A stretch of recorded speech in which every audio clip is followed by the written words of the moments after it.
Você sabia que o filme O Abrigo de 2011 traz uma referência psicológica em relação ao Experimento do Universo 25? O Experimento do Universo 25 é um estudo comportamental com foco em ratos para exemplificar como a superpopulação das áreas urbanas poderiam contribuir para o fim da humanidade. O filme Abrigo, ou Divide, é uma análise psicológica sobre a sobrevivência. Esse filme abriu a minha mente sobre como eu me relaciono com as outras pessoas desde aquela época. Mudei muito o meu relacionamento com as pessoas que me cercavam. Mas isso é uma outra história para trazer aqui no canal. Fique comigo até o final, que te darei um bônus para identificar aqueles que escondem o pior de si. O filme não é sobre o fim do mundo, é de como nos tratamos entre a sociedade, entre os nossos círculos e, por fim, o quanto é exteriorizado do nosso verdadeiro eu diante de um estresse, que no caso do filme, o tópico é o final do mundo, uma guerra apocalíptica nuclear. Um provérbio japonês que diz que temos 3 faces perante a sociedade. A primeira, como nos mostramos ao mundo. A segunda, como nos mostramos para a nossa família. E a terceira é o nosso verdadeiro reflexo. É quem realmente somos quando estamos sozinhos. O filme O Abrigo é uma análise psicológica sobre sobrevivência que conta a história de um grupo de pessoas que se refugiam em um bunker improvisado subterrâneo após uma explosão nuclear. O filme é um excelente retrato das dificuldades da sobrevivência em um ambiente hostil, mas é uma profunda análise psicológica sobre como a convivência pode afetar as pessoas em ambientes fechados. Lembre-se, todos têm seus medos e anseios e a máscara da convivência diante de uma sociedade, mas o que acontece quando um grupo de estranhos se reúnem em um bunker subterrâneo, unidos somente pela conveniência de estarem no mesmo local?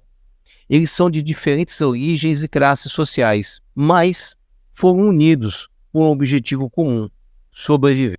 No entanto, logo as tensões começam a surgir. Os personagens são submetidos a uma série de adversidades, incluindo escassez de alimentos, água e o convívio dentro do abrigo, além de, claro, as ameaças externas. Eles precisam lidar com o estresse, a frustração, o medo, e isso começa a afetar as suas personalidades e comportamentos. E as máscaras da convivência harmoniosa, aos poucos, vão caindo um a um. Uns vão tentando impor a sua força e crenças para os outros, o que antes poderia ser considerado racional, pragmático, começa a ser afetado pela decadência moral. O estresse, a paranoia, foi crescente e não havia mais uma segurança para os indivíduos dentro do grupo, e sim era uma ameaça para os indivíduos no grupo. E das 3 faces, a última é liberada entre todos. Cada um tem o seu pior apresentado, e isso é mostrado claramente no filme. A mudança é vista na caracterização dos personagens, e é o que, no fim, o pior daquele grupo sobrevive, matando todos do grupo e fugindo do abrigo. Eu não quero entrar em detalhes do filme, caso você não tenha assistido, pois não é o que interessa. Mas a mensagem em si é a mais importante, que é a manter a sanidade mental, ter o controle mental, estar bem consigo mesmo, ter a resiliência mental para aguentar as pressões e adversidades externas. Buscar o equilíbrio é mais do que saber quem realmente somos quando não há mais nenhum tipo de convenção. Sem medo.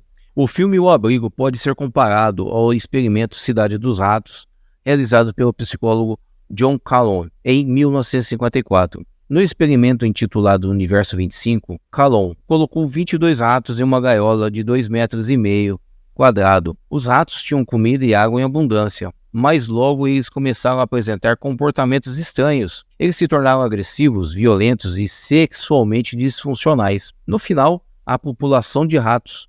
O experimento da Cidade dos Ratos sugere que a convivência em ambientes fechados pode levar a comportamentos antissociais e ao colapso social. O filme explora essa ideia de forma mais ficcional, através das pessoas presas dentro do bunker, mas oferece também uma visão realista das dificuldades de sobrevivência em um mundo pós-apocalíptico, através da construção da degradação humana diante de uma situação precária de guerra, destruição e racionamento. Todo mundo tem parentes, amigos e colegas. E às vezes não nos damos conta que o verdadeiro perigo às vezes está dentro da nossa própria casa. Não ligamos quando nos mostram uma coisa ou outra da terceira máscara. E isso acaba passando desapercebido. A mulher que arruma confusão com tudo, o homem possessivo, o imaturo, o que coloca a culpa nos outros, tudo isso pode, em um determinado momento, colocar todo um grupo de sobrevivência em risco, colocar os indivíduos em risco. A confiança, ela pode ser algo frágil dentro de um grupo, quando você não conhece aqueles que estão inseridos no grupo. Você acredita que aquela pessoa possa ser uma pessoa boa, mas você passou desapercebido todos os sinais que a terceira massa estava passando. Estamos em sociedade, o ser humano é feito para ficar na sociedade e queremos fazer parte de comunidade, ter amizades, e isso muitas vezes atrai pessoas que não estão interessadas verdadeiramente em se mostrar. Então, antes de pensar, e às vezes olhamos muito mais o físico, o jeito que é desinibido que aquela pessoa passa, e esquecemos de ver realmente se aquela pessoa é saudável mentalmente ou não. Porque quando ficamos com pessoas que não são saudáveis mentalmente, acabamos pegando essa doença também. Como todo militar, e no qual militar eu sou, passamos por muitos treinamentos psicológicos que foram primeiro focados em na sua parte física, que é onde você consegue quebrar o físico para chegar no psicológico dessa pessoa. Então, você vê muitos filmes, ou até mesmo séries, em que mostra o quanto precisou quebrar aquela pessoa fisicamente para mostrar quem ela realmente é. É uma máscara muito difícil, ela só sai quando você está extremamente esgotado. E é aí que você consegue conhecer essas pessoas. Mas, para finalizar, tem algumas dicas de como você pode identificar essas pessoas que às vezes não estão tão são. E é uma forma de você proteger a si e o seu grupo ou até mesmo a sua família. Não precisa estar no fim do mundo, certo? Para você não ter amizades que não vão te agregar em nada e muitas vezes vai só te prejudicar. Mas eu já te aviso logo de cara, essas dicas, elas custam o tamanho do seu círculo de amizade.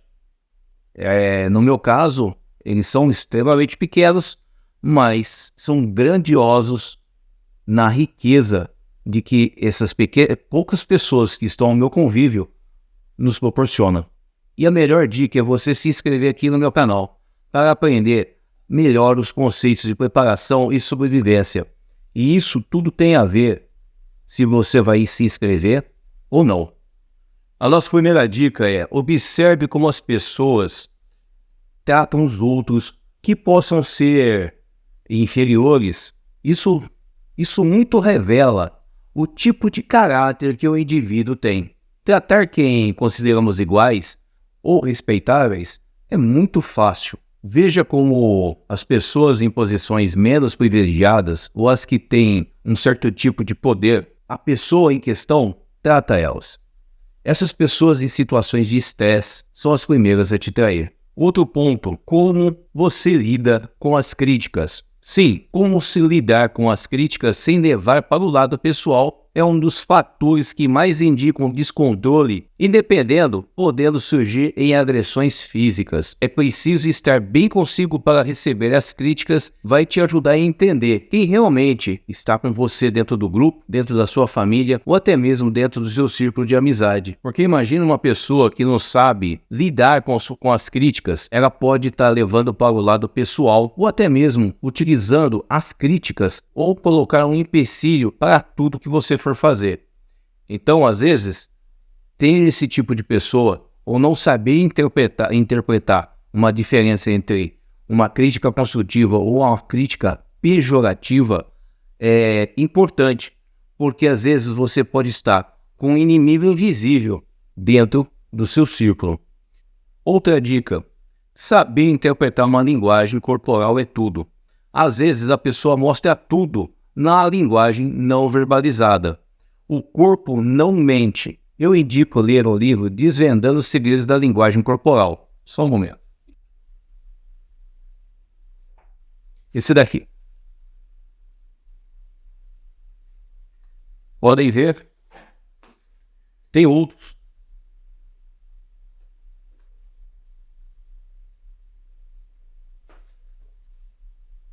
Mas o mais interessante é esse. Agora, se você procura algo um pouco mais fora da curva em relação a esse assunto, na plataforma do YouTube, o canal do Ricardo Ventura.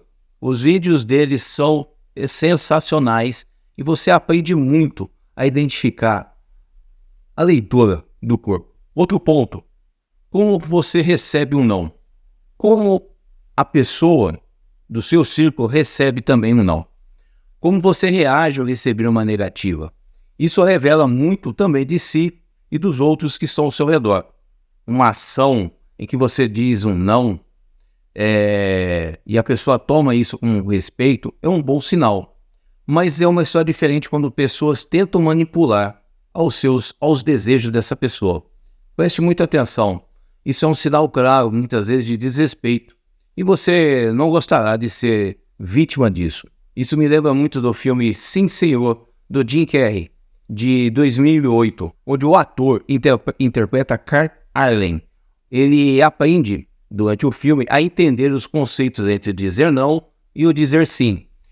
Por último, confie sempre em seus instintos. Às vezes, o nosso inconsciente viu algo que passou desapercebido pelo nosso consciente e prestar atenção a esse instinto pode nos ajudar a nos livrar de problemas futuros. Gostou? Considere se tornar um inscrito aqui no canal. Ative o sininho para não perder os próximos vídeos. Comente sobre o que achou desse vídeo e ali acabou, olha. Desligando.